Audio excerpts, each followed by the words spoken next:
writing like you speak is everything. So only using words that you would use in real life. If you wouldn't say them out loud, don't put them in your sales copy. Welcome to the Impact Driven Entrepreneur, the podcast that helps you expand your reach and convert that reach into clients so you can lead your tribe with confidence and create change in the world while living the life you desire. And now your host, certified business coach and consultant, Mariana Ruiz. So I am so excited because without being intentional about this and out of just the universe's alignment, the next 3 episodes are going to be designed to help you really stand out online, really create a brand and a business message.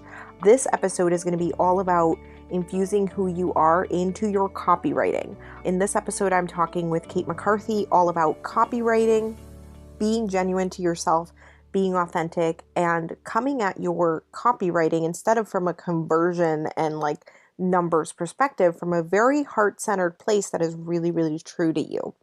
So that's this episode. The next episode, we're going to talk about how to stand out online with Kate Remmer, who is doing the redesign for my website. And then the following episode, we're talking about visual storytelling and unleashing your creative genius with Amy Walsh. So the next 3 episodes are all about helping you stand out online, weed through all of the competition, right? This is all about being yourself and getting to the heart of what makes you you so that you eliminate the competition, okay? This is not about competition. I know one of my most popular episodes was Comparisonitis, which was season 2, episode 1 of the Mom Entrepreneur Success Podcast. If you look at the archives, you can find that there. But if you're struggling with comparing yourself to other people in your industry, I think the next 3 episodes that we do are really going to help you to find your own uniqueness in what you offer your clients, in how you show up in your branding, and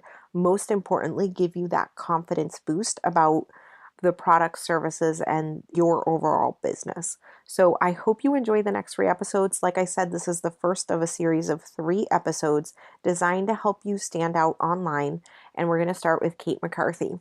And be sure to hit subscribe so that you catch all of the shows. Welcome, Kate. How are you? I'm great. How are you?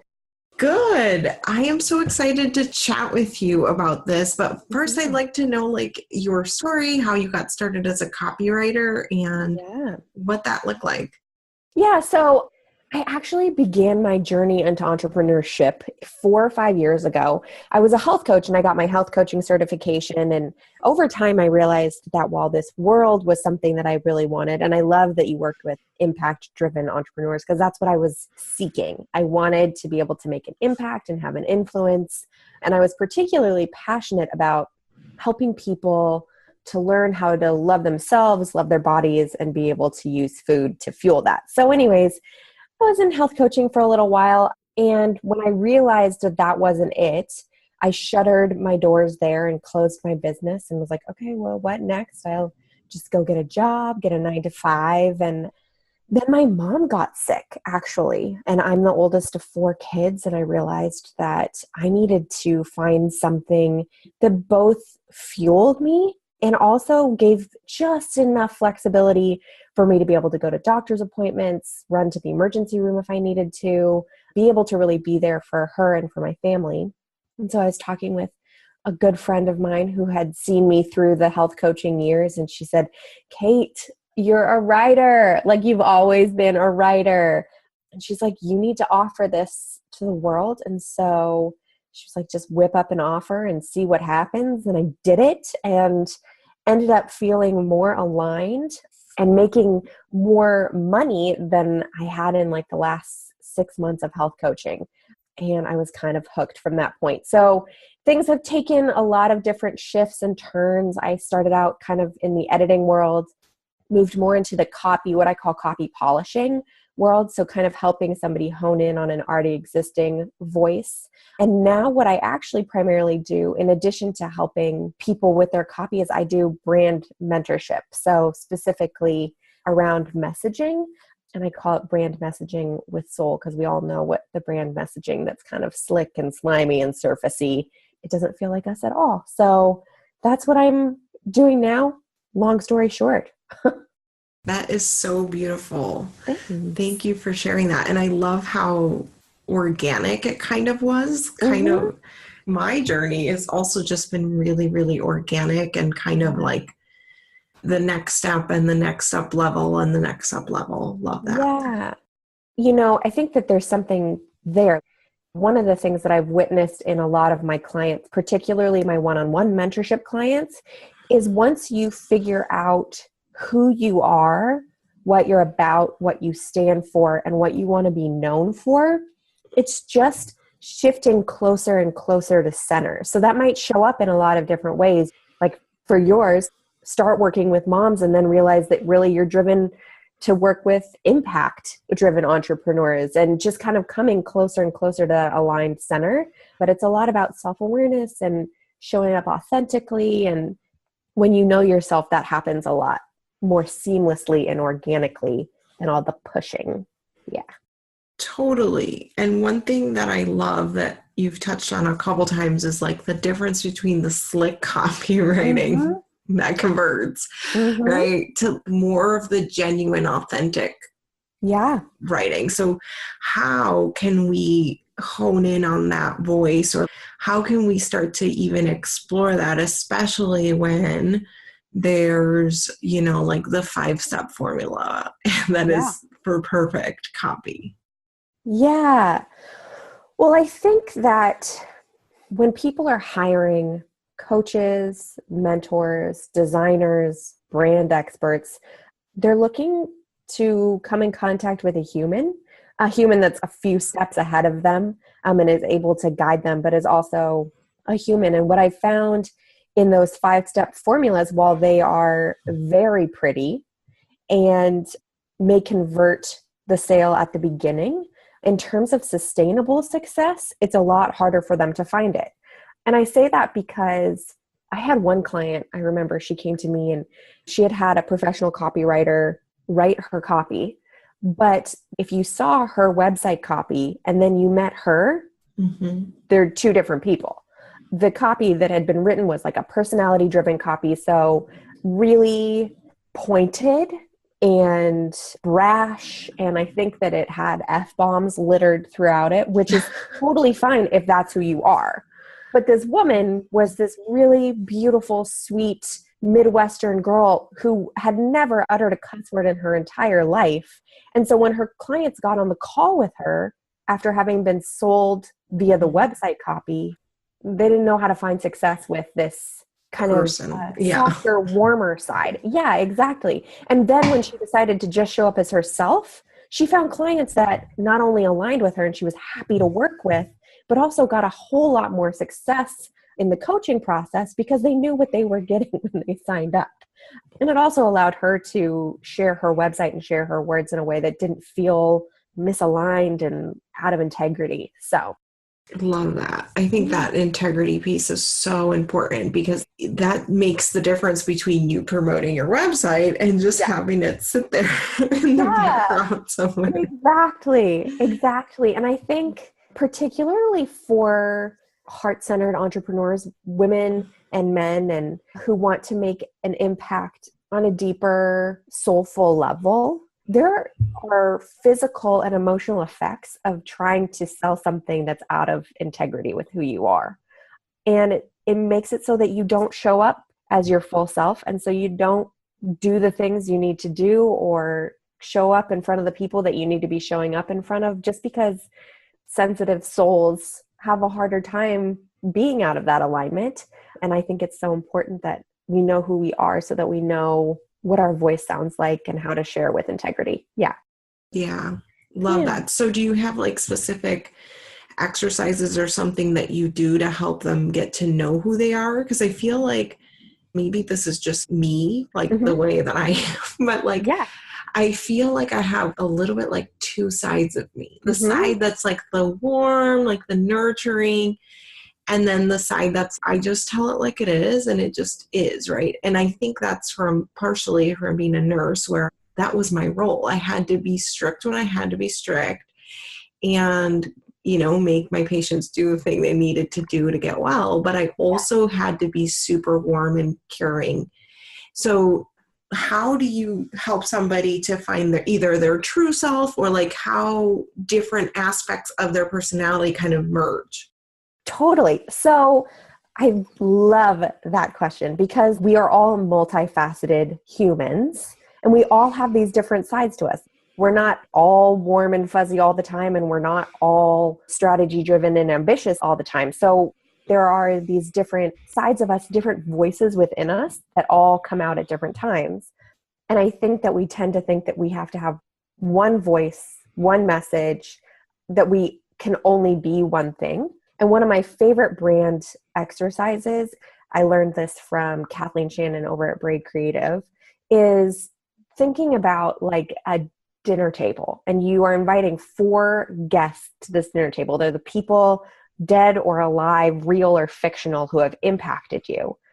The reason we're drawn to those people is they're different parts of our personality. So for example, like at my dinner party, I don't know exactly who's there, but I remember I'm inviting Brene Brown, Glennon Doyle Melton, and Ellen DeGeneres. And so each of those people, they have different vibes, different expertise, different pieces of advice, just like me. There are different parts of me. There are different voices I use. Sometimes I'm going to be the storyteller who draws out authenticity and vulnerability. Sometimes I'm just going to be super raw and forthright.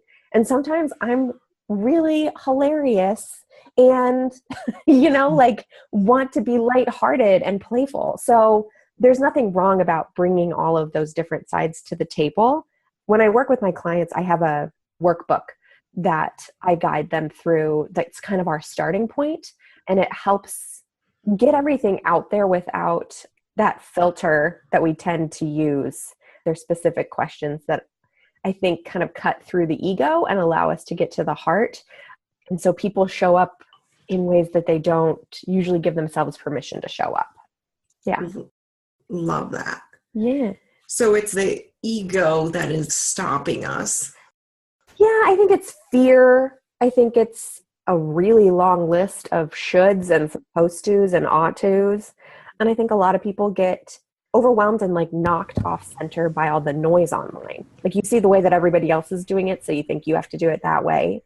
And you don't. You just have to do it as yourself. But it's hard to separate ourselves from all the things that we think we should be doing and all the ways that we think that we're not doing it right. Love that. And actually, we can link up in the show notes too. I had a coaching session on air on the show where I helped somebody to find that decision point of what you really believe for yourself when it comes to pricing. So that was a cool conversation. So we can link that up in the show notes as well. Wow, it sounds amazing. I'm going to have to go back and go and listen to that. Yeah, I love that you said that because it really shows up in every area. Like for you, it shows up in copy. For me, it shows up in like high strategy business decisions, right? Like what are we pricing it at, or how are we selling this? All of that. And just like you said, the should is where we get into trouble. And I love that you like know and love Brene Brown because she talks about that a lot. Yeah.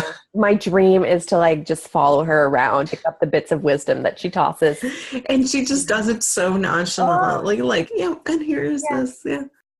This huge truth bomb that totally changes the way that you look at everything. Totally. Yeah. For me, that person is Seth Godin. Like, yes. I am obsessed. I get his emails every day, and I literally just sit there in awe of the wisdom that like pours from him. It's beautiful. Absolutely. And he went to the same high school system that I went to. He grew up in Buffalo too. So a couple years before me. Yeah. Just kidding. Yeah. He's like an older man. Yes, he is. Well, one of the things that I love about Seth Godin is the reason why we love him so much is because he just keeps showing up, and he's managed to hone his creative process and his mission and his voice just by practicing. Like I think that we think we have to have it perfect right out the gate. And half of the time it's just, you want to know what your brand messaging is. You want to know what your brand voice is. Just start writing, just start talking, just start sharing, And you'll find it all along the way. But we tend to like stay in our cozy little corners in our offices and wait until our website is perfect and our messaging is perfect. And then we put it out there and we realize that it doesn't connect with the world in the way that we want it to. So anyhow, I just love that I listen to him talk about his process and about how some days he doesn't want to get up and write. And he still does it because he knows that it will help him to figure out more about himself and his people and all of that. Totally. And he does. I mean, every single day, like Monday through Sunday, like it's crazy every day. I know. And one of the things I love doing, I get up super early, like 4 a.m. And then I just have my coffee and do my own creative stuff. Yeah. And I find when I dedicate the mornings to just writing, whether it's public or private, I know it's just like you said, I know my writing is improving. Like even just a little bit. Yeah. And that writing, the communication, like I can't stress enough how important this is in our businesses. Like it's just so important.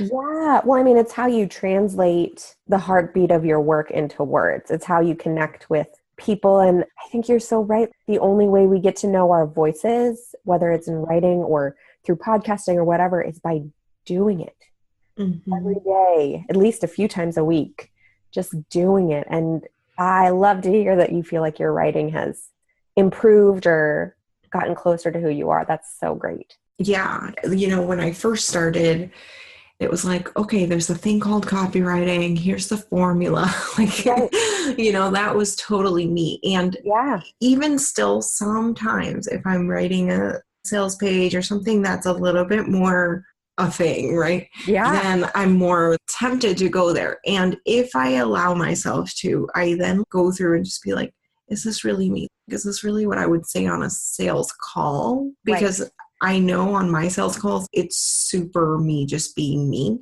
Yeah. Because it has to be. Otherwise, it's just like you said. And so like, because I have my sales process down for sales calls, that's my check-in, you know? Yeah. Would I actually say this to a real human being on the other end of a phone? Or is this just something I think that I should say? Yeah. Totally. It's a good line of self-inquiry. Totally. So is there anything else that you think is a big improvement factor or something that people can really work on so they're practicing, right? Yeah. They're like getting to know themselves. Like anything else that you think is kind of like a little bit of a game changer? I think that, well, you touched on this a little bit. I think that writing like you speak is everything. So only using words that you would use in real life. If you wouldn't say them out loud, don't put them in your sales copy. Only using terms of endearment. Like I've really gotten clear about like what terms of endearment I use in my everyday life. And I use those when I write my emails to my people. I think that when you're going to publish something, having biz besties, people who know you and your heart and your mission, read the stuff you're going to publish. And there's a little caveat to that is like, I think that we try to share our work with people who don't know who we are and don't know our heart and don't know our mission. I know I've shared stuff with, I love them, but with my parents and they don't know what I do at all. And so their advice is way off base. It's like, these are grammatical errors. Like, that's supposed to yeah. And I remember like my mom being like, you should say this, or you should work with this person. And I'm like, Mom, that's not even what I do. So making sure that you share with somebody who you really respect their advice, but also somebody who knows what you do and what you're all about. And then I think in terms of game changers, I think this is more about content. So emails, Facebook, Instagram, etc. I have a bunch of freebies that are over on my site that I've pulled out that they're questions to kind of get you out of your head and back into your heart. I think in order to really share with authenticity and to be able to communicate who you are and what you're about, I think that it takes kind of stepping away and writing things that don't fit the formulas. So I would say that. And then I had one more thing that I totally forgot what I was going to say. Oh, this. I think that we think that everything we post has to be entirely original. Mm-hmm. And so we get caught up and we're like, well, I wrote about that thing like 6 months ago. I can't write about it again. But the truth is that in our businesses, there are usually like 3 to 4 core pillars of value that we're talking about each and every time, whether it's a bit of our process. It's a really foundational piece to like the way that we teach or the way that we work or the way that we help our people to show up as themselves, and honing in on those like 3 to 4 most important things and just talking about those over and over and over again in different ways, using different stories. We don't have to try and reinvent the wheel every single time we want to post something or write an email. Like really knowing what your core values are and what you teach allows your message to hit with more power and for you to make a deeper impact than if you're always trying to be original. Also, trying to be original all the time is exhausting. So don't do that. You'll burn out. Totally. Yeah. I could not agree more. Yeah. Okay. So let me just recap that a little bit. So allowing yourself to stand on like the few pillars of value that you always go back to, whether it's your process, what you teach, what you do, or what you believe.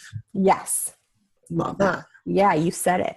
Exactly. Yeah. And I think that allows for like a much neater message rather than like, you know, everything about what I worked out at today. Like everything to do with what I ate today and this and you're a business coach. Yeah. I think that when we try to talk about all the things or all of the bits and pieces of everything that we do all the time, it diffuses the message and there's no power behind it anymore.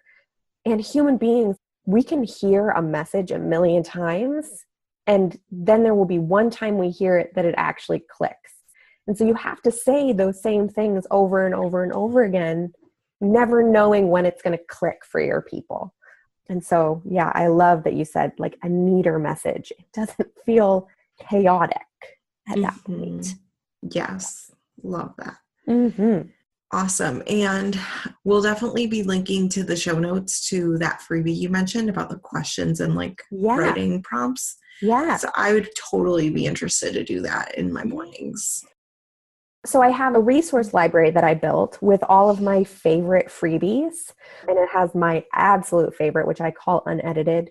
It's your guide to effortless and authentic content. And so it has all of those prompts, and then there are a few more workbooks that you can download that kind of help you, like I said, get out of your head and into your heart. But the resource library is my favorite place right now. Love that. That sounds amazing. Yeah. Yeah. So is there anything else you think would help somebody to reach more people or like make a little bit of a bigger impact? Oh yeah, we said we wanted to talk about the whole salesy thing. Yeah. Which we can. Totally. Yeah. So that's a great question. I think that showing up and sharing where your people are is the most important place to start. Realizing that you can be organic and strategic. Those two things go together. But for things to be organic and not feel like you're slick or out of integrity or out of alignment, showing up and just essentially, I always like to say that I just write love letters. Like I just write messages that I know are meant for the hearts of my dream clients. I don't write for the people who are not my dream clients. I think that we tend to think, well, we might alienate somebody, and alienating people who are not your right people is okay.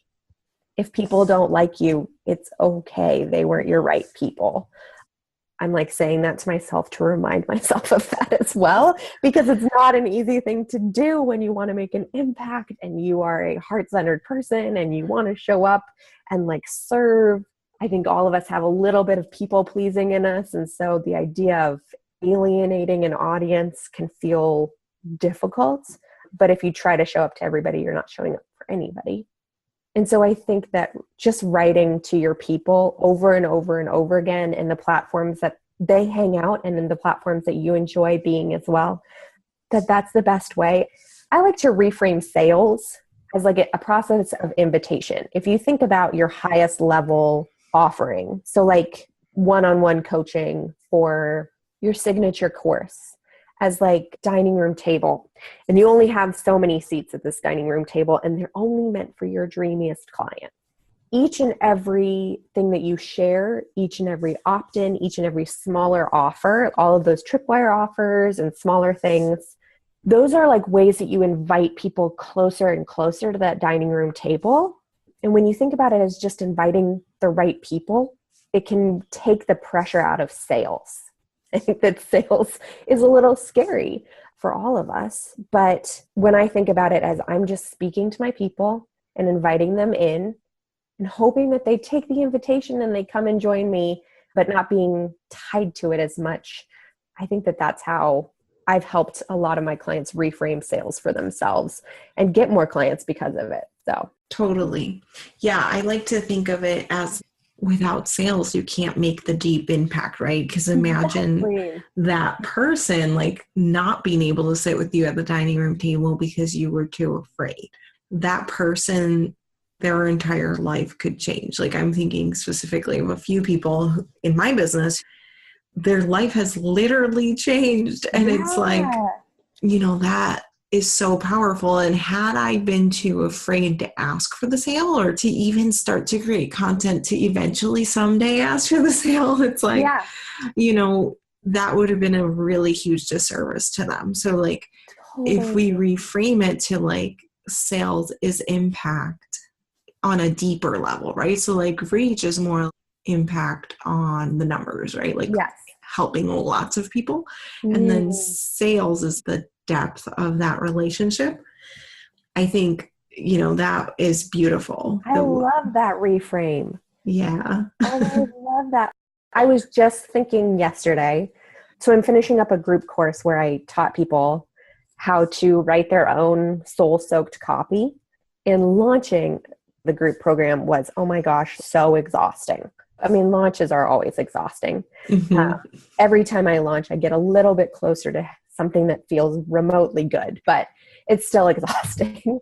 And I had my final call with them yesterday, and I just thought, I got off the call and I thought to myself, all of the pain of launching, all of the pain of having to be brave and say, hey, I would love to work with you. Here's how you can do it. All of that, stepping out in courage and being vulnerable and asking for the sale, all of that's worth it when you see that people are showing up for themselves, that people are growing their business. And like you said, like that transformation, when you see that transformation, all of the scary sales stuff is totally worth it. Totally worth it. Yes. Yeah. So true. I'm going to keep launching because it's worth it. Totally. And you know what was really cool? I just did like a mini baby launch where it was just like 2 emails. I'm just promoting right now like a little Facebook ads workshop that I'm doing as a bonus for something else. And I was like, let me just open this up. And it was really cool because somebody actually messaged me and was like, did you email me today? I think I accidentally deleted it. And it's hilarious because in your mind, when you're sending out mass emails to like your entire list, you're like, oh, I get a 20% open rate or a 30% open rate, those little voices inside your head a little bit. And then to see that this girl, she accidentally deleted it and like messaged me to be like, I saw your name come through, but I accidentally deleted it. Please send me your sales email. That's so sweet. And it's someone's listening. Someone's listening and they do want to hear from you. So I love how you talk about love letters. That's how you create the love letters. It's like, it's okay if you ask them to do something with you, like an invite, right? But they are looking forward to hearing from you, especially if you are showing up for any level of consistency, right? Like whatever consistency looks like for you. Absolutely. Yeah. So that was a really cool eye-opener I had this week that I think is really powerful when we're having that salesy or afraid to hit send type of conversation. Right. That somebody is actually sitting there waiting for it. Totally. And wants to hear from you. I think that's so beautiful. And I love your love letters thing. Like, I think that's just so beautiful. Yeah. It makes it easier and more natural to, like, every week I just write a love letter to my people. That's what happens in my emails every week. And when I've asked my clients to do that, a lot of times those love letters become the beginning of sales pages, like, so easy. And it doesn't have to feel false or forced. It's just, that's all copy is. It's just love letters to your people. So I love that. Love that. Awesome. Well, it's been so much fun chatting with you. You too. I think we make some really good team. Like, I feel like we could just talk all day about this stuff. So we will link everything in the show notes, but where can people find you on your website, like social media, all of that? And we'll link to your freebies and your sites. Well, I'm on, all the sites, but my absolute favorite is Instagram. I share my heart and my soul over there. You can find me at Instagram.com/Kate K. McCarthy. And then my digital abode is at katekmccarthy.com. And that's where you can find the link to access the resource library and download those workbooks that kind of help you write content with more authenticity and ease. And if you're interested in working and kind of creating some messaging with soul, it's katekmccarthy.com/services. So that's where I like to hang out. Awesome. Thank you so much for coming on. It's been a joy. And I can't wait to implement some of these things and go download your things. It's going to be awesome. Yay. I can't wait to hear what you think. Awesome. All right, cool. Have a good day. You too. I hope you enjoyed this episode with Kate McCarthy, all about infusing your personality into your copywriting, really being authentic to yourself and really doing copywriting in a way that feels really true to you. And I think that is really the key in selling online. So a lot of people are terrified of being salesy or pushy or all of that stuff. And I feel like this is really the secret, right? Is really tapping into who you are, which is why I've created these 3 episodes, which is a mini series to help you to really stand out online and really get to the core of who you are in the different facets of your business. So this episode is just the first of the 3. The next one is with Kate Remmer, and it's going to be all about helping you to create a brand that stands out online. And then the next one is about unleashing your creativity, specifically around visual storytelling. And so please go ahead and hit subscribe. And if you found this podcast to be helpful to you, please go ahead and share it out with a friend. I'd love for you to just open up a message and send this out to a friend one-on-one. Or if you want to share it out on social media, go ahead and feel free to do that. But I really, really am excited to bring you this series because I've never done a series like this, all of focus on the same topic. And like I said at the beginning, this is really how you stand out online, how you stop comparing yourself, right? One of my most downloaded episodes was all about comparing ourselves. And I do this too. Like, we are not immune to this. But when we tap into what truly makes us unique, that's when we eliminate the competition. So I hope you hit subscribe and join us for the next 2 episodes all about standing out online. Thanks so much for tuning in to The Impact Driven Entrepreneur. This has been an amazing episode to walk you through the Thrive business model and how you can monetize your business in multiple ways. Of course, you want to plan that out so that it's not overwhelming. And I invite you to get the download at marianaseverese.com/download1, and you can get the Thrive business model training that I did with my clients at the end of last year, as well as additional resources to help you actually map this out into the next few weeks for you and how that would actually look so that you're not feeling overwhelmed.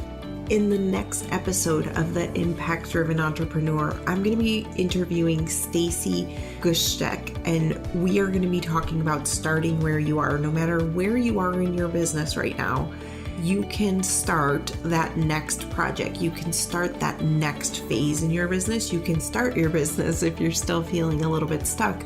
but she talks beautifully about the power of just starting with where you are and really getting comfortable with that, because that is really the first step that will help you to get that next level of success. So be sure to hit subscribe so that you can catch the next episode wherever you're listening to this.